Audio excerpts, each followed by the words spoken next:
Why do we do Ganesh Visarjan?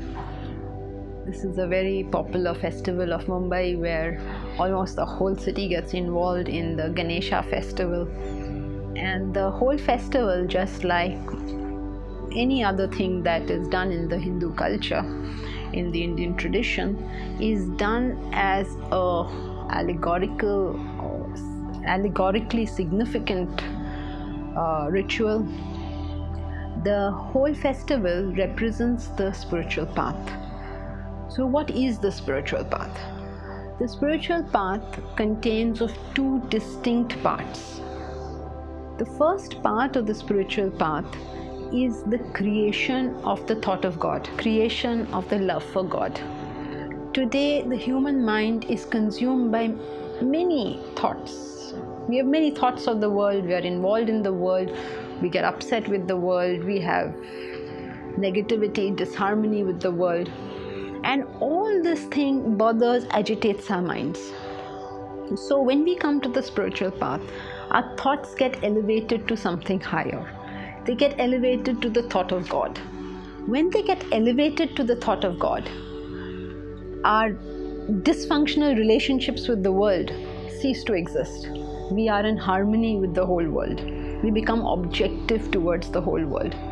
This makes the mind very happy, makes us enjoy, revel in everything that we are doing.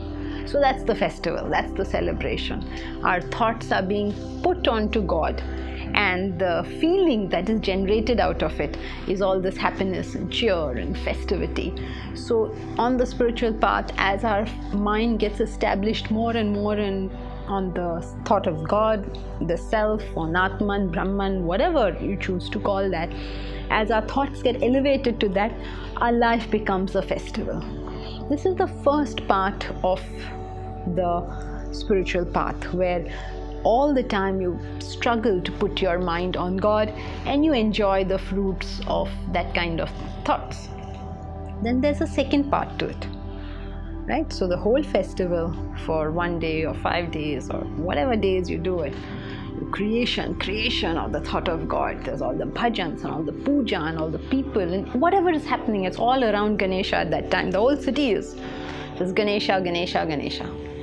All this is the first part of the spiritual path. So what have you done now? You have pitched your mind on the thought of God.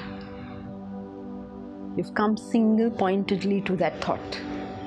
The second part is the capacity to drop that thought.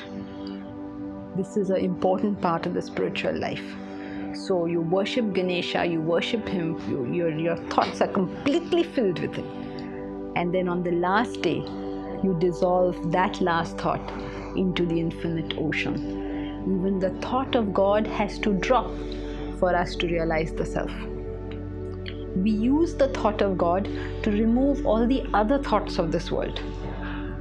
But then eventually, in the seat of meditation, after you have come to that final thought, you have to dissolve that thought into that infinite reality. The Visarjan is representative of how you brought it to the thought of Ganesha, and then dissolve that idol, dissolve that help that you have received into that infinite blue ocean. Blue always represents the infinite, because everything that early man knew which was big and huge was blue. So that last thought is dissolved into that ocean, and that is supposed to be the state of samadhi. So this festival represents how you build up the thought of God, avoiding the thoughts of the world, and so your whole life becomes a festival. And finally, you do Visarjan of that thought. That last thought itself dissolves into the vastness of that infinite.